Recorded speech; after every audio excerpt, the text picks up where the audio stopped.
कुछ स्टूडेंट्स हैं जो आराम से 140 प्लस या 150 प्लस मार्क्स स्कोर कर लेते हैं while others are not able to clear cut-offs. क्या हमें सारे क्वेश्चंस को अटेम्प्ट करना चाहिए? मैं बोलूँगा हाँ, लेकिन यहाँ पे अटेम्प्ट करने का जो मीनिंग है वो थोड़ा सा चेंज है. They get stuck between two answer choices. यहाँ पर क्या सोल्यूशन होगा? उनके दिमाग में एक गलत इमेज ये होती है कि verbal ability is not very important, maths is more important. ऐसा नहीं है. पढ़ते ही जा रहे हैं, बट ये कैसे इंश्योर करें कि वो रहे मेमोरी में stuck?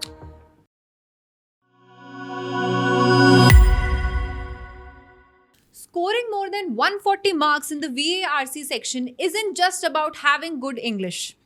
It requires strategy, analysis and decision making skills as well. कई स्टूडेंट्स हैं जो बहुत कंफर्टेबली बहुत अच्छे स्कोर्स ले आते हैं VA सेक्शन में, बट दूसरे स्टूडेंट्स इवन कट ऑफ्स तक क्लियर नहीं कर पाते.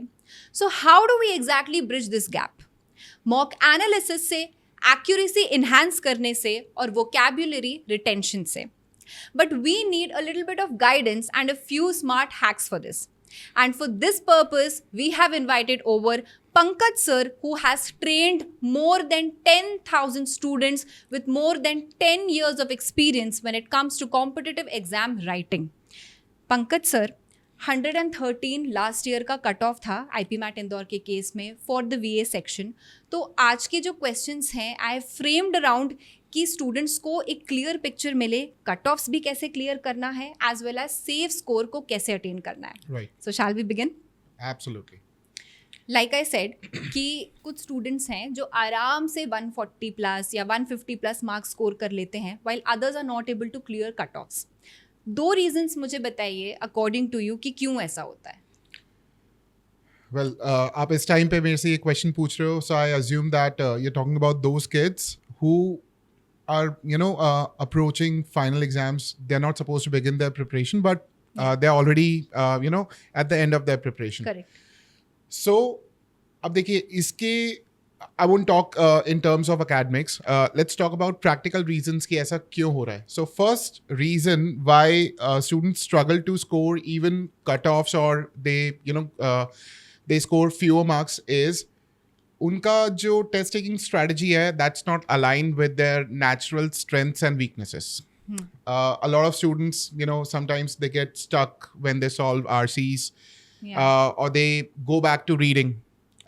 They keep on reading the passage again and again. उस चक्कर में वो टाइम निकल जाता है and by the time they decide to move on, तब तक बहुत सारा टाइम उन्होंने वेस्ट कर दिया होता है.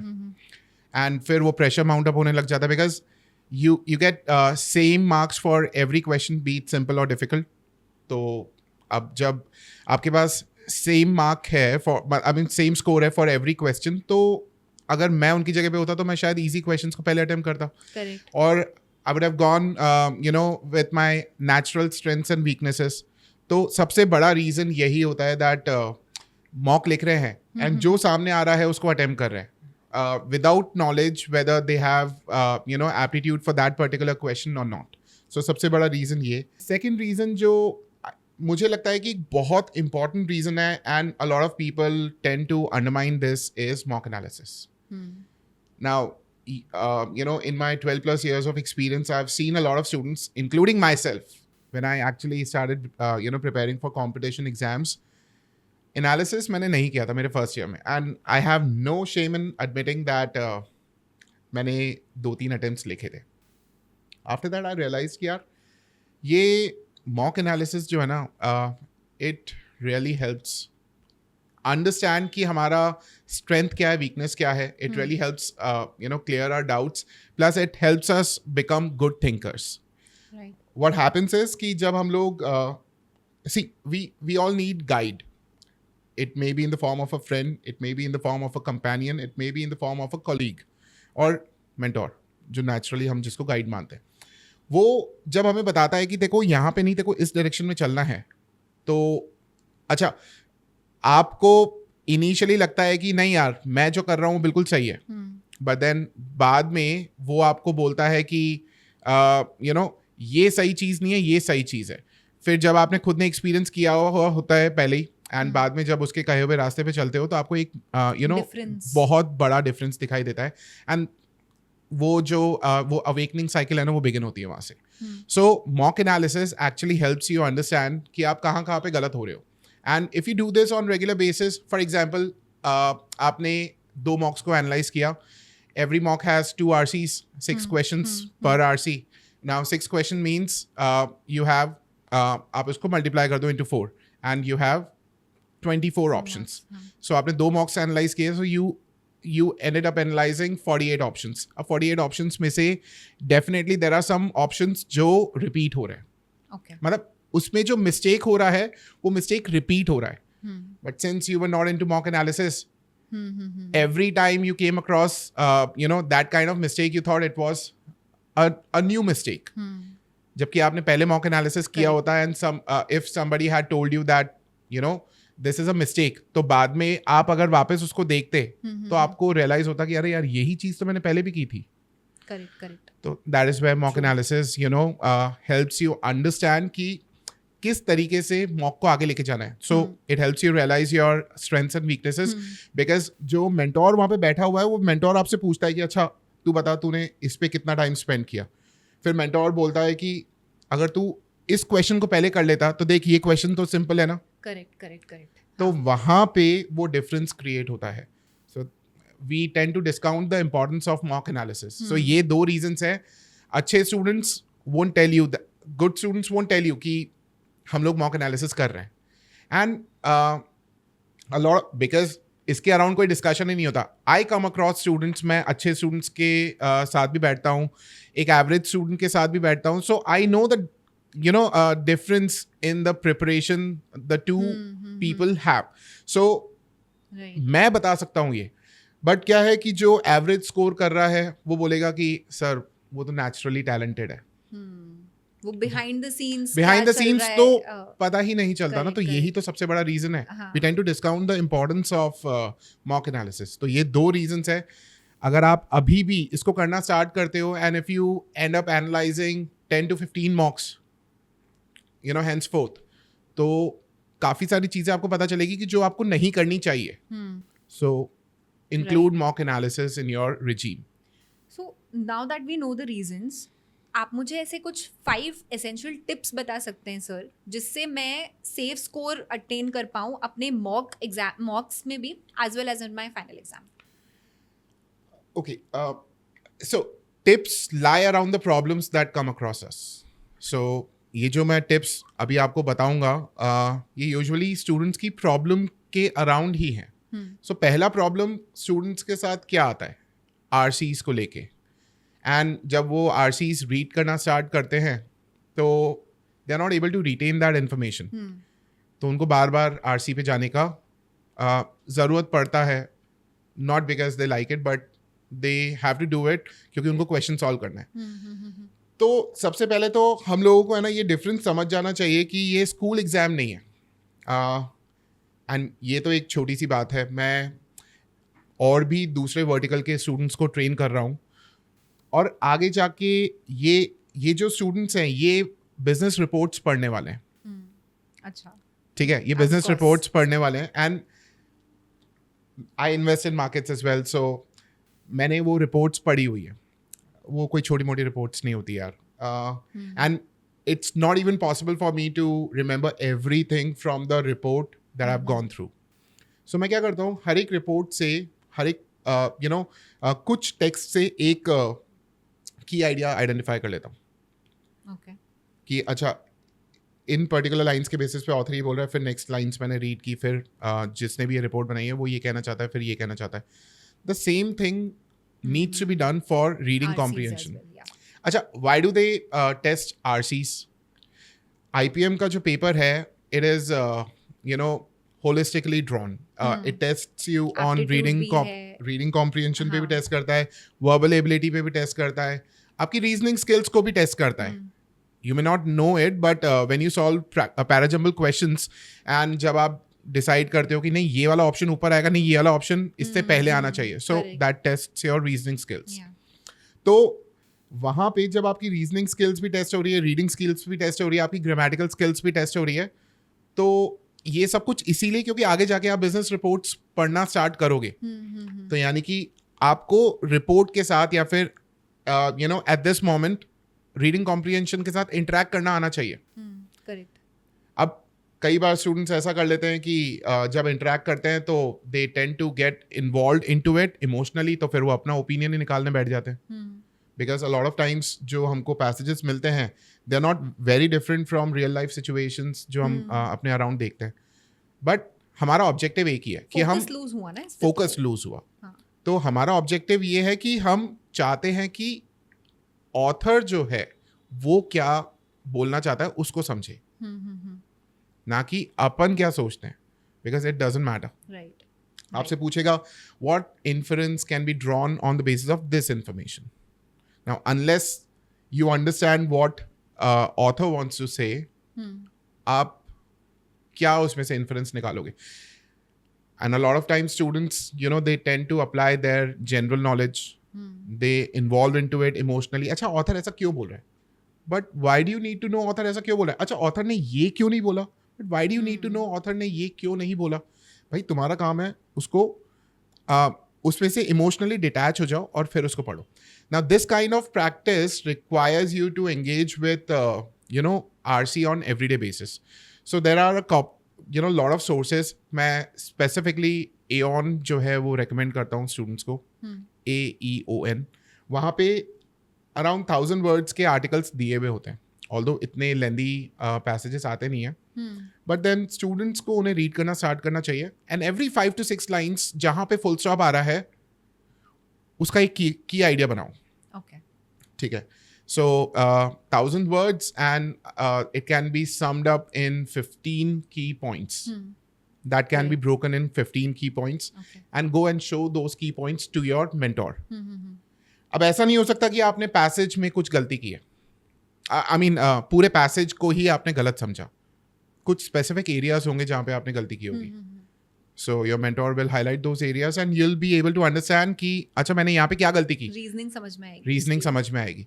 So unless अच्छा this will you know eventually help you expand your conscious memory. हम क्यों बार बार पैसेज की ओर वापस जाते हैं? Because हमने जो पढ़ा रिटेन नहीं कर पाए. So this will help you go back to this will help you you know, break that passage in fewer points.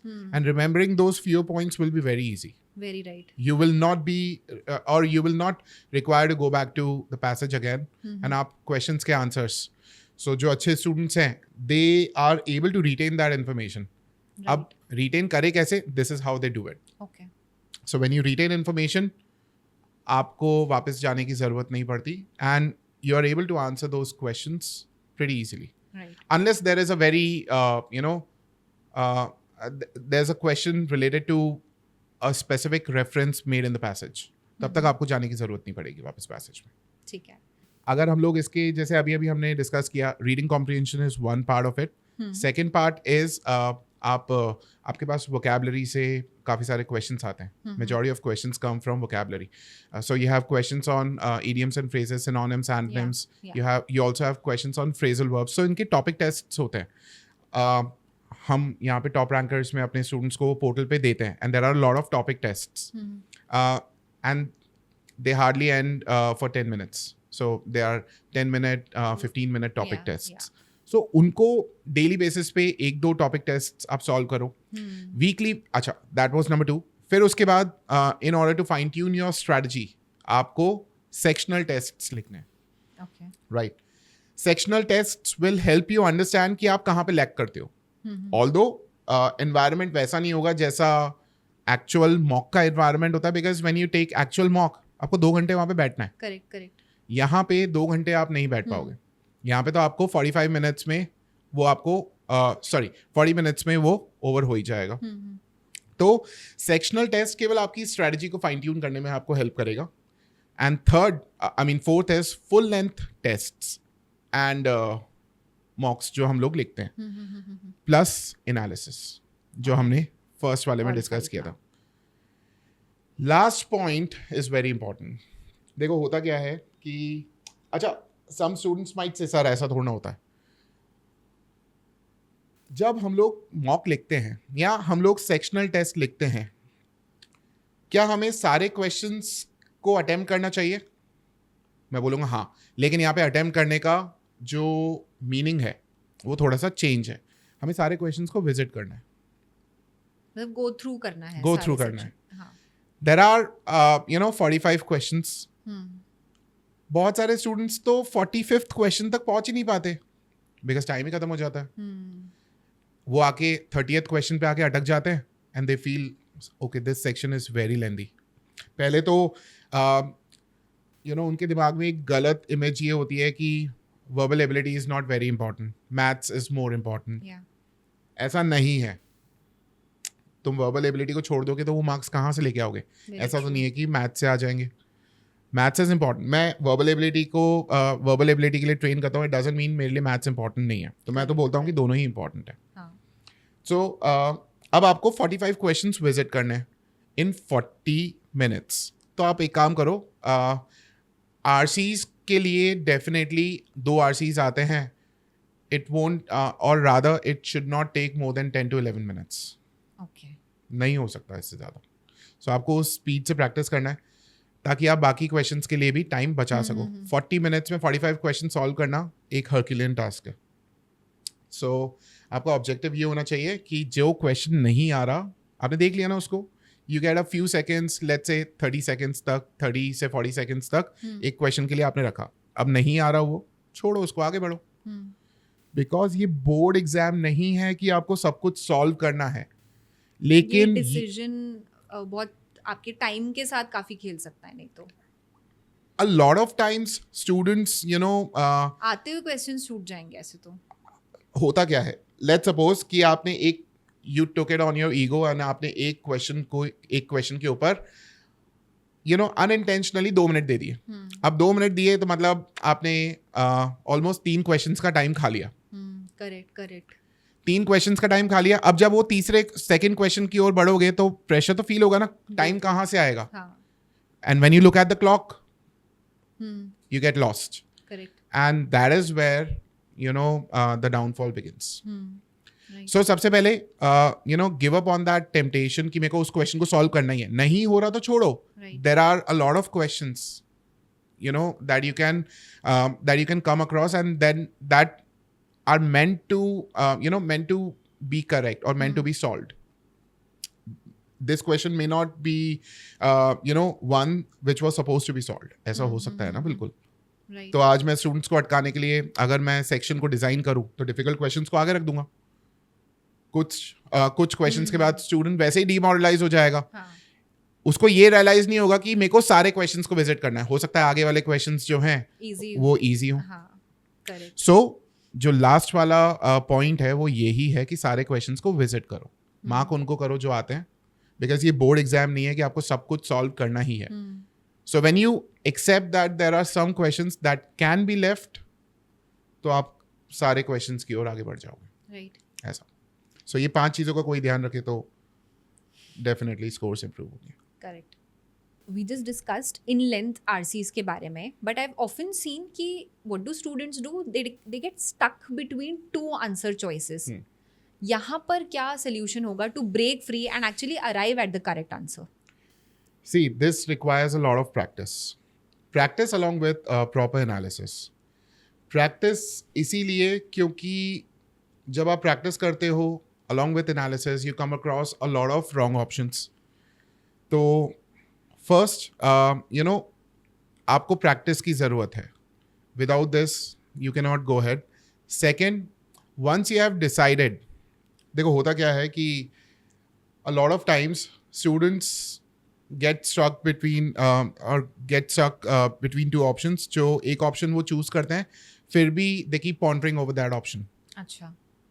तो उसमें टाइम वेस्ट ही होता जाता है. So once you have marked the option, आगे बढ़ जाओ. Irrespective of the fact कि वो सही है या नहीं है, एक बार सोचा, मार्क किया, आगे बढ़ जाओ. It also helps you improve your timing when you take decisions, क्योंकि fast decision making is required. Plus वो आपकी ability to grasp information in one go उसको भी बढ़ाएगा. आपके माइंड को पता है कि अच्छा पंकज तो मेरे को और टाइम दे देगा, एक बार तो मार्क कर दे, रुक जा अभी, अब इसको अपन परेशान करते हैं. When you don't give your mind that opportunity, eventually your mind has to come under your will. So practice along with analysis. Second, एक बार मार्क कर दिया, do not look back at that question because you don't have time. आगे बढ़ना है अपन को. अभी अपन ने पीछे यही डिस्कस किया था. राइट. ये दो चीजें आपको हेल्प करेगी. और मैं करेक्टली एनालाइज कैसे कर सकती हूँ कि where am I going wrong in my preparation, या मॉक्स के थ्रू ही मैंने मॉक दिया, मेरा मॉक रिजल्ट आया, now how do I analyse my mistakes? Okay, so analysis will require your attention, your close attention to all those questions that went wrong. क्यों गलत गए? ये analysis ज़्यादा useful होगा when you solve questions on reading comprehension, when you solve questions on grammar. Grammar पे भी इतना ज़्यादा आपको है ना ये प्रॉब्लम नहीं करेगा because आपको लगेगा अरे यार shit, ये गलती छोटी सी हो गई मेरे से. So that's okay. Provided you don't repeat it again. Reading comprehension भी आपको बहुत हेल्प करेगा because when you analyze options, usually students के साथ ये प्रॉब्लम होता ही है that they get confused between two options. Reading comprehension में सबसे ज़्यादा होता है. तो you will know the reason when you talk to your mentor, when you analyze or when you watch mock analysis, तो or when you discuss with your mentor, तो वो आपको बताएगा देख एक रीज़न क्यों गलत हो गया वो ये हो सकता है कि इसमें जो फर्स्ट पार्ट था इस ऑप्शन का that was given in RC and देखो तूने आरसी पढ़ा तो तेरे को लगा कि यही तो आरसी में भी दे रखा है तो this should be the right answer, but did you read the other part of the option? तो एक रीजन ये होता है कि an option is partly correct, partly incorrect. Partly incorrect options are completely incorrect. Another reason can be जो आपको mentor बताएगा देख ये वाला ऑप्शन इसलिए गलत है क्योंकि ये ऑप्शन आउट ऑफ स्कोप है. So when you come across these reasons multiple times, you start to behave or you start to act in that manner. But उस manner में act करना है, वैसे उसको पढ़ना है, कोई बताने वाला तो होना चाहिए. Right. तो इस तरीके का डिस्कशन होना चाहिए एक तो. Second, when you solve, अच्छा mock analysis जो है ना, it should happen immediately after you take the mock. Okay. When you analyze mock after, let's say, a day or a two, तो आधे से ज़्यादा चीज़ें तो आप भूल जाते हो. एनालिसिस किस चीज़ का होगा? And whatever your feelings are, वो फीलिंग्स भी लिखो कहीं पे. Don't show it to anyone. But let's say मैंने मॉक नंबर 1 लिखा एंड ये उस टाइम पे मेरे दिमाग में ये चल रहा था, उस टाइम पे मेरे दिमाग में ये चल रहा था. फिर मॉक नंबर 2 का एनालिसिस के टाइम पे भी मैंने कुछ लिखा कि mock after I took the mock मैंने लिखा कि मॉक में मेरे साथ क्या क्या हुआ इन 2 or 3 पॉइंट्स. ऐसा नहीं पूरी रामायण लिखनी है. सो मॉक आफ्टर मॉक आप देखोगे कि अच्छा ये मेरे साथ एक कॉन्स्टेंट प्रॉब्लम हो रही है. पैटर्न, ये एक पैटर्न आपको अपने बारे में समझ में आएगा. Students don't write what they experience in the mock. मुझे नहीं पता कि मैंने परसों डिनर में क्या किया था. 4-5 दिन या 10 दिन पहले के मॉक में मुझे क्या याद रहेगा. So this should happen and so आपको उससे आपकी स्ट्रेंथ और वीकनेसेस के बारे में पता चलेगा. एंड कैटेगराइज क्वेश्चंस कि मैं इस क्वेश्चन के साथ सबसे ज़्यादा कंफर्टेबल था, इस क्वेश्चन के साथ कंफर्टेबल नहीं था. सो उसके बाद वो जो आप हम यहाँ पे टॉप रैंकर्स पे उसको मॉक एनालिसिस कॉपी बोलते हैं. ठीक है. So when you look at those pages, आपने 10 मॉक लिखे, 10 का एनालिसिस लिखा. सो when you look at that particular analysis which is in written form, it tells you about the pattern. Right. Your pattern. ये बहुत important है. ठीक है. एक चीज़ मुझे और पूछना है कि you are familiar with IPMAT का सिलेबस, करेक्ट है ना? तो देर आर idioms, vocab, इतना वास्ट अमाउंट ऑफ सिलेबस है. How can a student ensure to retain all this? पढ़ते जा रहे बट ये कैसे इंश्योर करे कि वो रहे मेमोरी में स्टक? ये क्वेश्चन जो है ना, सी रीडिंग स्किल्स का तो मैंने आपको बताया कैसे आपको डेवलप करना है.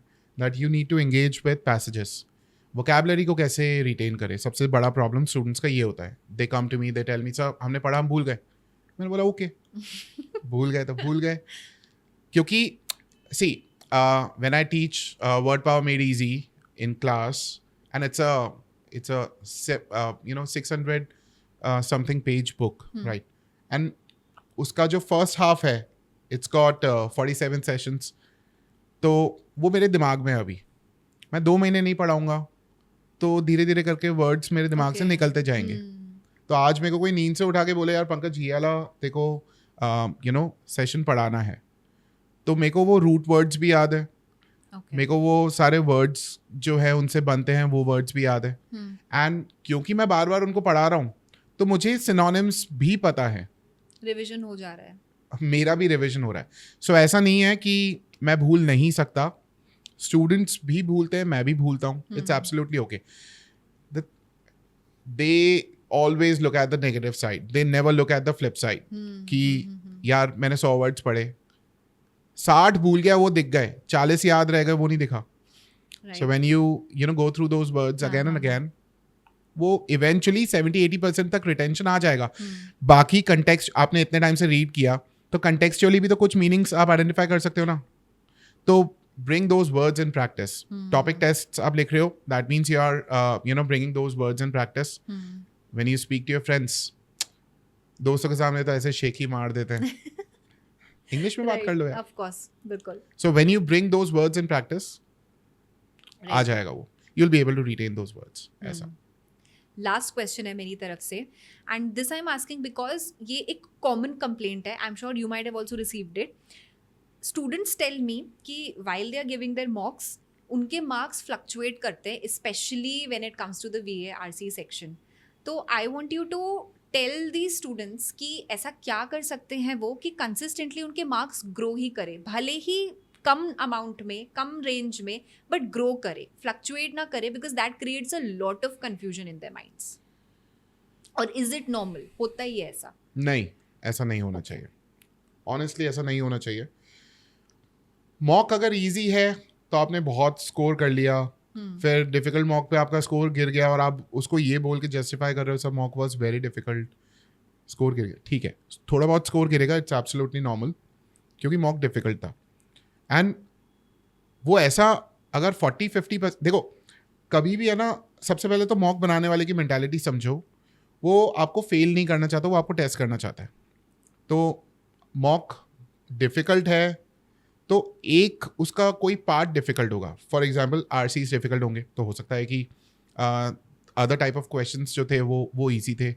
अदर टाइप ऑफ क्वेश्चन जैसे अभी 2000 जो पिछले साल का जो पेपर हुआ था 2024 वाला, वहाँ पे foreign phrases, I mean there were 4 phrases, not exactly I won't call them foreign, but then they were eccentric. ऐसे phrasal verbs जो है वो यूजुअली हमें देखने को मिलते नहीं हैं.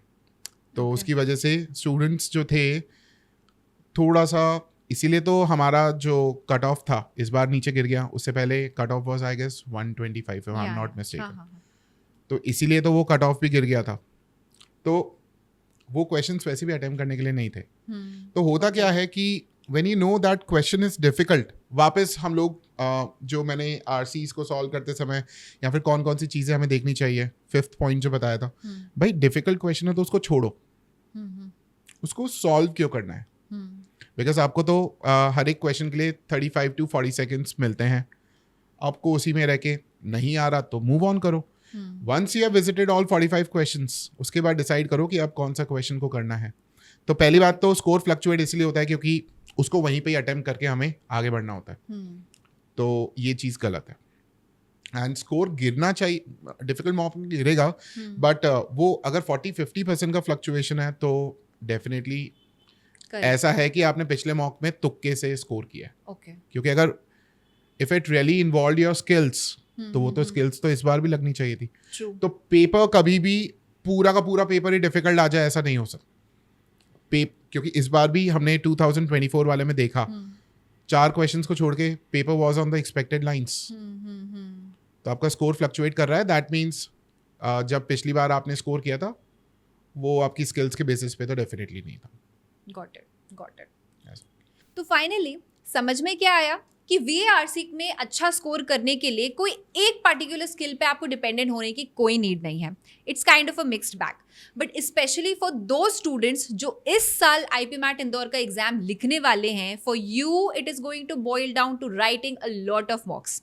जिन टिप्स एंड ट्रिक्स की पंकज सर ने अभी बात करी है, उनको अपनी प्रेपरेशन में एज वेल एज मॉक्स में अप्लाई करके देखो. And trust me, I can guarantee you this कि धीरे धीरे कंसिस्टेंटली आपके मॉक स्कोर्स राइज कर जाएंगे. For everything else, Supergrads is always there with you. So if you have any other doubt about any topic in the VARC section, please drop them below in the comment section below. Pankaj sir will solve them out for you. And thank you everyone for watching this episode. And thank you Pankaj sir for joining us.